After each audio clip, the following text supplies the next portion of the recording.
Is pregnancy a risk factor of breast cancer in young women?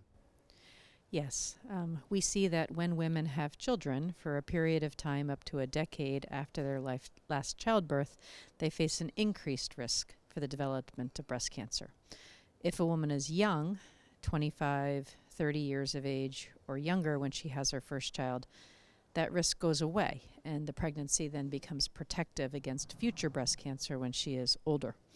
If a woman is an older mother, like many of us are, that risk continues for the duration of that woman's life unless we start living to 90 or 100.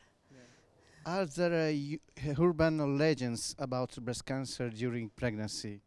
Well, what we find is that based on how people have looked at the literature over years, there has been some misconceptions that the relationship between a pregnancy increasing the risk for breast cancer or increasing the risk that that breast cancer could cause metastasis or death of the women have been confused.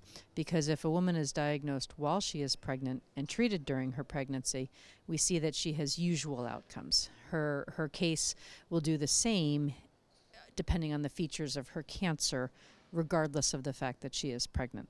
However, if a woman is diagnosed in the early years of her motherhood, up to 5 years or perhaps even 10 years postpartum, we see a significant increased risk that that cancer could cause her to develop metastasis and die of her disease.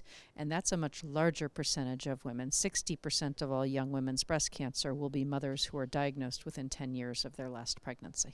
Is there a disparity of outcomes in different countries and why, in your opinion? So there is research done globally that looks at women from different countries and breaks them into what they call highest economic and lowest economic, or lower and higher scale of countries across the world. And what we see is that women who are diagnosed in countries of lowest economic standing have the poorest outcomes. And so for them, a breast cancer diagnosis is a very high risk of dying of that disease, whereas in countries such as the United States, where I am from, the majority of women will survive their breast cancer.